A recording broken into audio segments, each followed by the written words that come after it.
Hello, wanderers of the internet. It's Paleo Jonathan, and today I'm back with finally a fairly traditional park tour. Today's park is a. I think people have done this concept before, or at least I imagine people have. But I just thought of it, and I thought that would be a really cool idea. So if you can tell by the way it looks, it's a grid-based park. Basically what I did is I flattened it all out, got rid of everything, and I just made a gigantic grid covering up the entire map. And then I just filled it in. So like some of them are still squares, some are diagonals. Most like the enclosures obviously are not just in a single square. It's really fun, and it's really I think if you like are struggling to get ideas on like what to make for your park, definitely try this out because it's really easy to just like get started.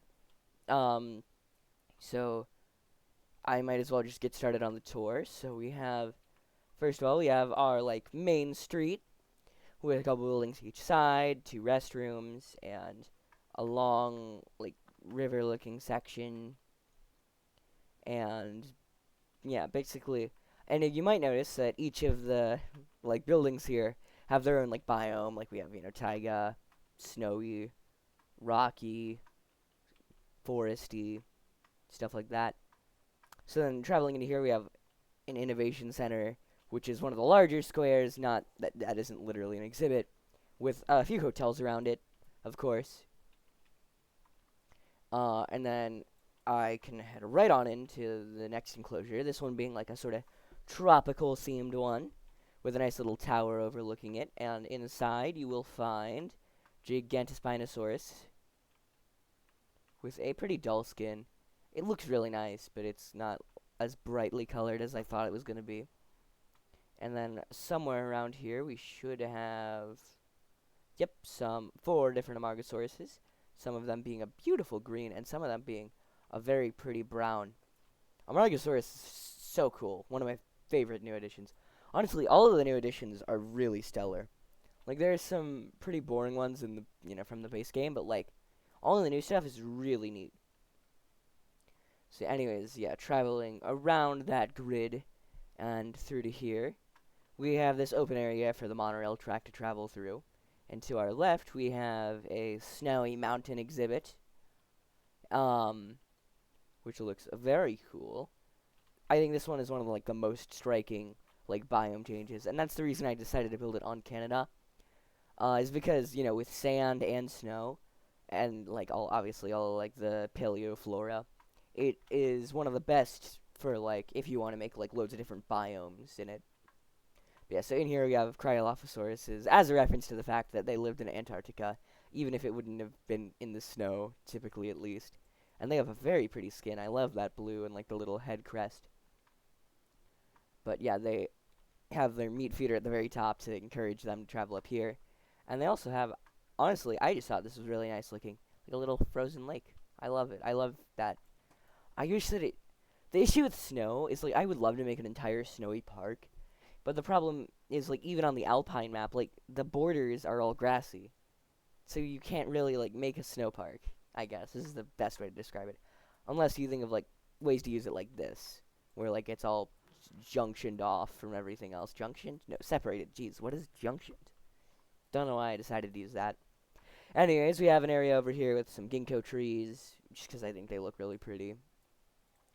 And it's like a small little view. We have the viewing gallery, restrooms, a few little shopping centers. You gotta have these every once in a while. In fact, this area here, I believe, is entirely like stores. So it's like a little outdoor mall. So if we travel down this line right here, we have traveling with the monorail. We have little lakes and trees alternating with some really like spiky rocks, and that looks pretty neat. And I thought that looked good. And once again, the monorail can't. The intention I had with it is like in a real park, they probably would not have a monorail going through dinosaur exhibits. So I had them like, and not even through guest areas. So I made sure that they had like its own pathway to go on. To our left here, we have a very small exhibit with no viewing areas, and that it would be because it is shoot. There we go. It would be the Compy exhibit. because I had compies, and the one to the right is Homalocephalae. And the reason that I went with them is because this is like a food court area, as you can see. So we have like 2 food stores and like a little. The Jurassic Park hotels, like, they work fine as hotels, but I really like to think of them as like building complexes. Yeah, so if we look at the compies here, they're kind of hard to see, but like, I imagine you just watch them as you're eating. Both of them have really pretty skins. Like, they had really nice skins in the first game. Like, look at that one. Like, it has like the Jurassic Park colors almost, which I love. And then that other one there is like a really nice greeny. But yeah, so you can travel past these, and it looks really sad to have like all of them empty, but there's not much I can do about that. Um, so then over here we have Homalocephalae. Oh, look at it rub its face on the rock. Oh, it's so cute. I love them. Um, so yeah, I had really small stuff here because I imagine this would be like, you'd watch them for a while. You'd probably have kids throwing like coins into the water. Anyways, traveling back towards the center of the grid, right behind the Innovation Center, we have a desert-themed area, and inside would be 2 Albertosauruses with a really pretty, like, grayscale skin with, like, a tan belly. They look really nice. Albertosaurus, I wish that their, like, eye ridges were a little less, how do I describe it? Tumory? I don't know. It's just, like, that's why I like, are they Acrocanthosaurus? Yeah, they are Acrocanthosauruses. That's why I like Acrocanthosaurus more as, like, theropods, but I think they look good from time to time. And that's why also I really don't like Carcharodontosaurus, just because there's something about their body proportions and how, like, yucky the top of their head is, and it's just, ugh, I don't like them that much. Oh yeah, I have, like, a band of rocks back there in front of the feeder. I imagine they'd have, like, shows here. Anyways, so, the last major exhibit in this area of the park is this, like, river-based one right here with another one of the new dinosaurs that is just so good looking. Pachyranosaurus. Their skin is so cool. They have eye spots. They have eye spots. I love the, like, pink thing, and they look so cool. I just wish there was less pink on their face, I think, maybe. But I'm not too worried about the skins, because I'm sure there is a very nice looking skin available. Okay, you don't want to know how long it took me to get that lagoon to line up with the grid. It took some doing, but it happened eventually. And oh boy, was it worth it. And I even like made sure to have like fish feeders on the edges to flatten it out a bit. But anyways, yeah. So we have like the couple, hotel, the 3 guest facilities outside loads of lagoons, because lagoons I imagine would be very popular in real life too. And inside we have some Liopleurodons with a very nice greenish bluish skin that you can't really see right now because it's dark, but they look very cool. A lot of people don't like them. I definitely do. I think they could be better, but like, my favorite designs have to be like the really animal-y ones, like Cryolophosaurus, Amargasaurus, Acrocanthosaurus. Even if they're not accurate necessarily, I mean, obviously my very favorite would be accurate designs, but like, if they're not necessarily accurate, all I can hope for is that they like look like something that is real. And Liopleurodon is not that at all.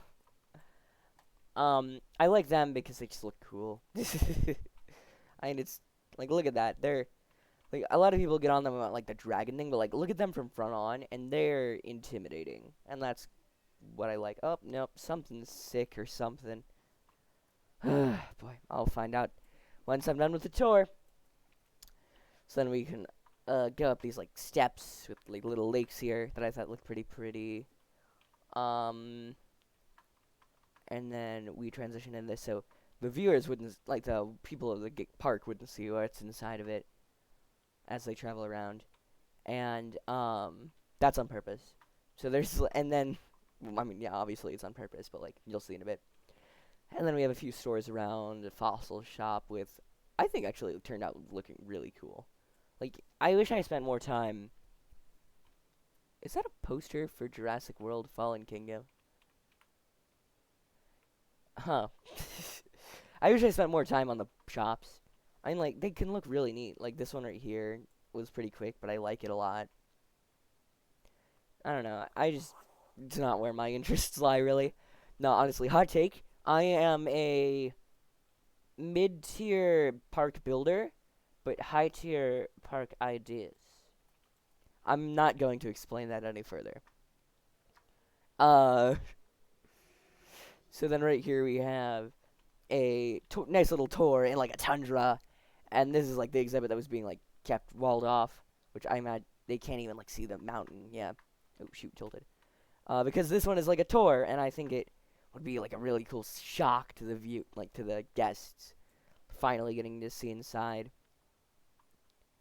Um, yeah, we have Ankylosaurus and Pachys, and I really like how their skins line up. They both have a really nice red to them, and they look cool together on this like tundra here. So then if I head over here, we have a nice little like lake with some picnic areas, because this is really far out, and I imagine they'd want a rest stop, so that's why I have restrooms dotted around here and stuff, as well as extra shelters and a little hotel. This would be like a more chill area of the park, right? Whereas like that's like hustly and bustly. This would be like the more low-key stuff. Obviously, this is an aviary, and inside of which we can find 3 very pretty Geosternbergia. I love the pterosaur skins so much. They all look so nice. Oh, look at that, like, smoke, or not, like, mist form. That's so nice looking. Dude. Oh, the light on that. Oh, that's so cool. Oh, the other one's perched on there. Oh, that's neato. That's neato. I like that a lot. Oh, yeah, something I mentioned that, like, the monorails don't travel through exhibits. So if we follow them, I also made sure to make it kind of, like, as boxy as I could. So we can follow along this monorail, and it travels around here, through over to here, past all the exhibits and such, until it comes out over here. So this would be the staff area, with all, like, the stuff, all of the staff buildings, like, literally staff buildings, control center, all that. Everything except power, because, I mean, like, you're in Canada.